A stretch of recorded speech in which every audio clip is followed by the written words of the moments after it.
Ya pemirsa, kalau tadi sempat saya sampaikan kepada Anda bahwa animo masyarakat untuk mendapatkan vaksin ini kan cukup tinggi. Tapi untungnya ada vaksin gotong royong. Ketika sudah dilakukan di tanggal 18 dan saat ini terus dilakukan dan dibuka lagi pendaftaran gelombang ketiga hingga tanggal 20 Mei pemirsa, 21 Mei pemirsa. Nah sekarang pertanyaannya adalah apa jenis vaksin yang disuntikan di vaksin gotong royong ini? Bagaimana tingkat efektivitasnya dan bagaimana prosedur pemberiannya? Kita simak informasi berikut ini.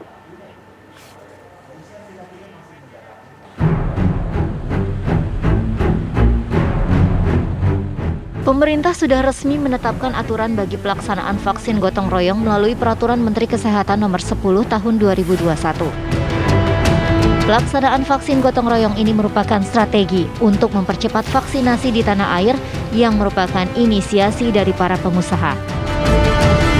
Di samping program vaksinasi gratis yang saat ini terus dilakukan pemerintah untuk masyarakat umum.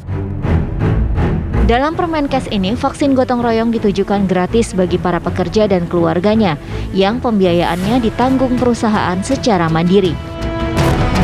Perusahaan akan menanggung biaya maksimal sebesar Rp439.570 yang terdiri atas biaya vaksin sebesar Rp321.660 per dosisnya dan tarif layanan sebesar Rp117.910 yang akan dibayarkan di fasilitas layanan kesehatan milik swasta maupun BUMN yang telah ditunjuk.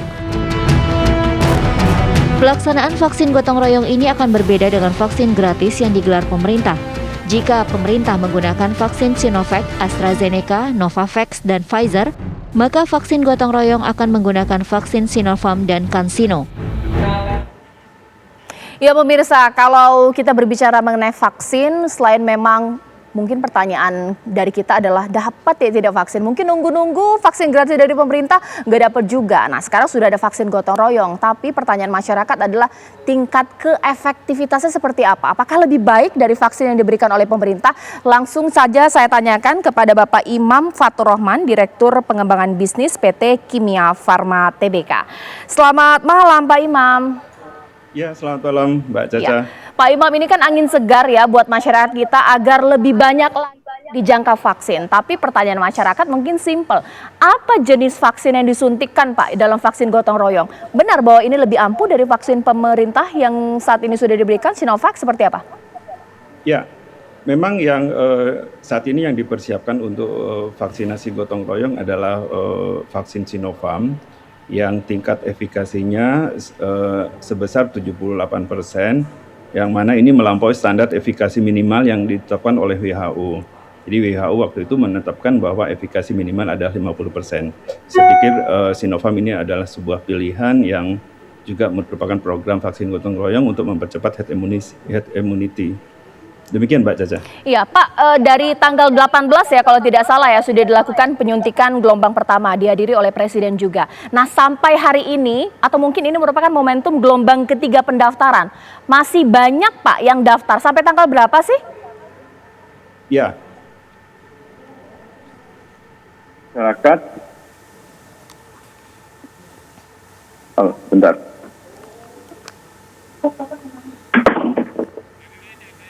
Ya Pak Imam. Ya. Bisa dengar suara, dengar suara saya dengan jelas, boleh disampaikan. Oke. Bentar. Sebentar agak ini saya tutup video dulu, Mbak. Ya, kalau lihat dari animo masyarakat bahwa memang vaksin ini memang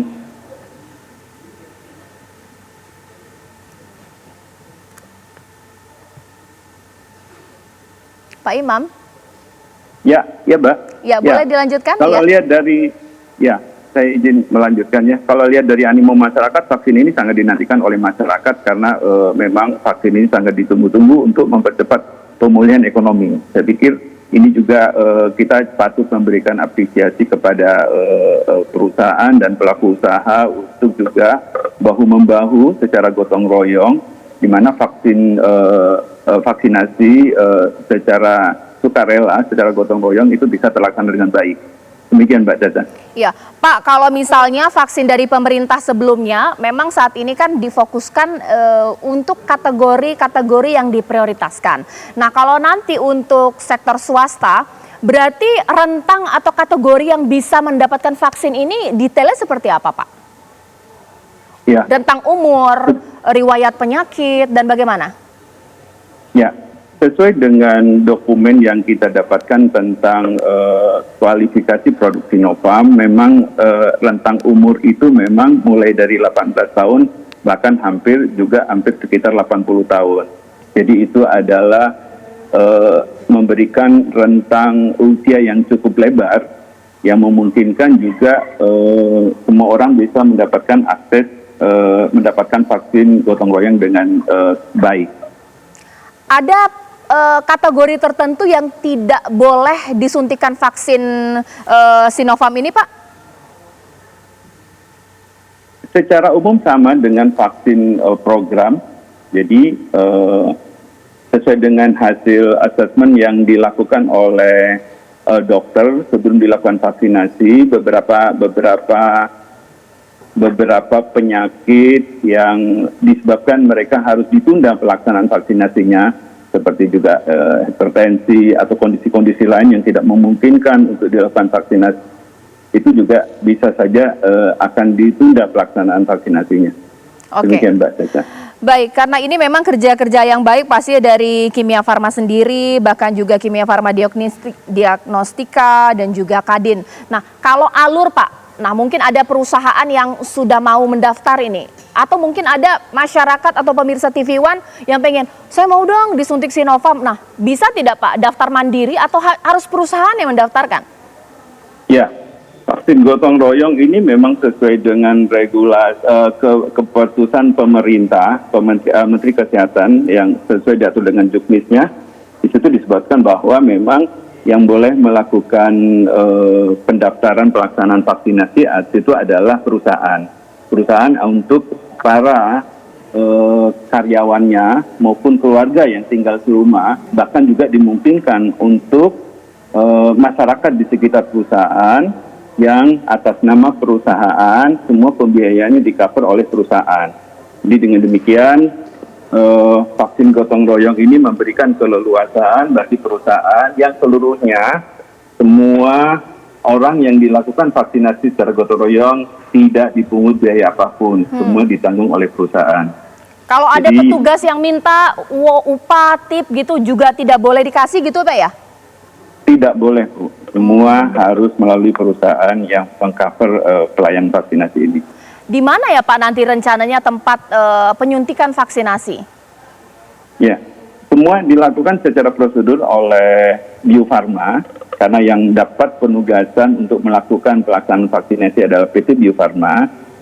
Nanti akan dilakukan asesmen, kemudian pemilihan lokasi vaksinasi melalui vaksinator yang sudah terakreditasi, kemudian juga memenuhi prioritas bagi target sasaran vaksinasi akan dipilih. Ini saya dengan demikian, ini karena juga sinkron dan inline dengan satu data vaksin secara pemerintah, dan itu juga sesuai dengan program vaksinasi nasional. Rentang pemberian vaksin pertama dan kedua Pak, nanti dijawab sesaat lagi ya, rentang pemberian vaksin pertama dan kedua, sehingga kemudian yang sudah perusahaan yang masuk daftar tunggu dan nama Anda kemudian sudah masuk daftar pemberian vaksin gotong royong ini sudah bisa ini memapping ini, waktu saya nanti harus hadir, kemudian nanti waktu kedua pemberian vaksin juga harus taat dengan jadwal yang sudah ditentukan. Sesaat lagi. Ya, kembali saya tanyakan kepada Pak Imam. Pak Imam, rentang pemberian vaksin pertama dan kedua itu berapa lama? Dan bagaimana cara Bapak menghindari tidak ada redundansi ya? Misalnya sudah dapat dari pemerintah, kemudian dapat lagi dari perusahaan vaksin gotong royong. Ya, baik Mbak Caca, vaksin pertama dan kedua, antara jarak vaksin pertama dengan vaksin kedua itu diberikan pada hari ke-21 sampai dengan hari ke-28. Jadi untuk mendapatkan efektivitas dari penggunaan vaksin ini memang disarankan memang hari ke-21 sampai dengan hari ke-28. Makanya kenapa penting hari ke-21 itu sudah mulai dilakukan reminder pada sasaran yang akan menerima vaksin. Sehingga diharapkan sampai dengan hari ke-28 mereka sudah terlaksana untuk vaksinasi kedua. Dan bagaimana untuk mendapatkan kepastian bahwa tidak akan duplikasi dengan vaksin sebelumnya, memang pada pelaksanaan vaksinasi gotong royong ini sudah terhubung secara integrasi dengan aplikasi Piker, sehingga tidak dimungkinkan akan ada duplikasi karena begitu mereka sudah tercatat sesuai dengan NIK by name by address, itu sudah memberikan kepastian bahwa pelaksanaan vaksin itu tepat pada sasaran yang tepat, tidak mungkin terjadi redundant dalam pelaksanaannya. Demikian Pak Caca. Pak Imam, kalau saya berdasarkan pengalaman saya dalam mendapatkan vaksin kemarin, memang bukan mengkritik, tapi ya begitu supaya masyarakat ada gambaran. Komunikasi itu berjalan satu arah. Saya di SMS untuk dapat jadwal, tiba-tiba di waktu itu saya nggak bisa, tapi nggak tahu mau bertanya kepada siapa, berinteraksi seperti apa, reschedule seperti apa. Nah, vaksin gotong royong ini bagaimana Pak? Apakah ada satu sentra komunikasi yang mereka kemudian bisa tahu jamnya berapa, kalau misalnya reschedule seperti apa, bagaimana Pak Imam? Iya, karena ini sifatnya dilaksanakan bersama oleh perusahaan, jadi memang komunikasi ini biasanya dikomunikasikan oleh bagian SDM perusahaan untuk melalui jadwal, kemudian kapan, di mana dilaksanakan vaksinasinya, dan itu secara personal sudah masuk di dalam satu aplikasi. Dan saya pikir itu semua juga terinfo dengan jelas kepada setiap karyawan yang akan dilakukan vaksinasi. Jadi saya pikir informasinya sudah tersedia dengan baik. Dan itu firm karena sebenarnya lebih mudah untuk komunikasi pada karyawannya. Baik, nah kalau untuk stok Pak, nah ini mengingat katanya yang sudah daftar ini begitu banyak, catatan saya sudah 8 juta lebih ya Pak ya, dan 117.000 ya Pak ya, 17.000 perusahaan seperti itu, atau mungkin sudah sangat banyak lah ya kemudian mendaftar. Stoknya cukup nggak Pak? Ya, untuk kedatangan dosis pertama itu sudah beberapa perusahaan yang sudah konfirmasi melakukan pendaftaran itu cukup banyak, meliputi hampir 163 perusahaan swasta dan 33 perusahaan BUMN dan BUMD. Jadi saya pikir ini cukup memastikan bahwa insya Allah vaksin sudah sangat tersedia. Dan kita juga tinggal memastikan untuk kedatangan berikutnya Mbak Caca, supaya mudah-mudahan sasaran vaksin gotong royong ini bisa terlaksana dengan baik.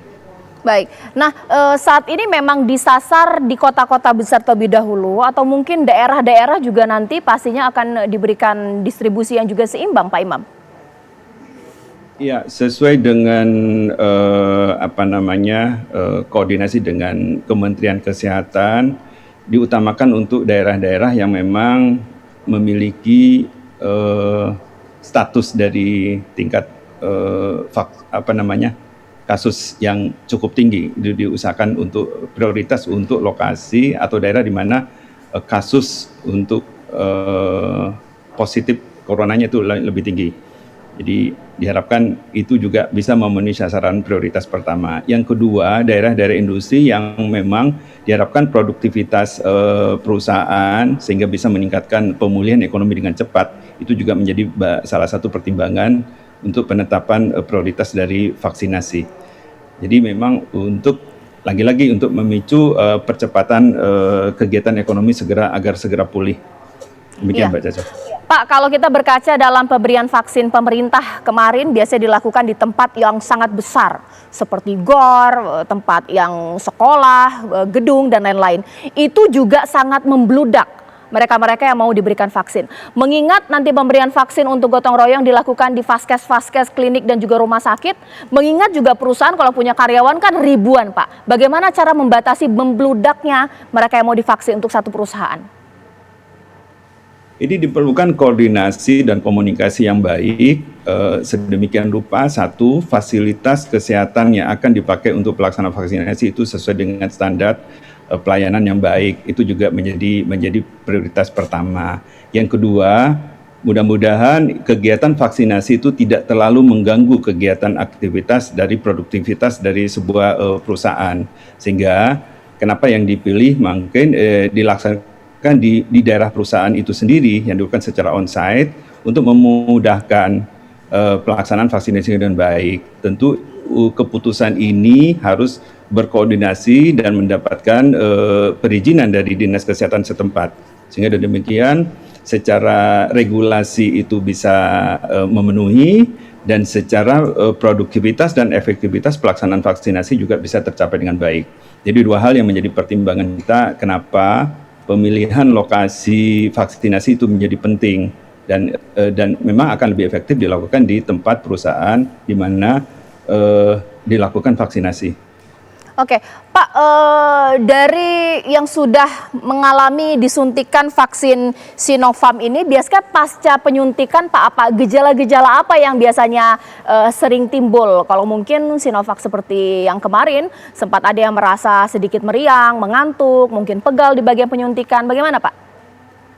Secara umum lebih dari 95% hasil laporan yang kami terima dari pelaksanaan vaksinasi tanggal 18 sampai tanggal 19 hampir tidak ada kejadian ikutan pasca imunisasi yang sangat berarti.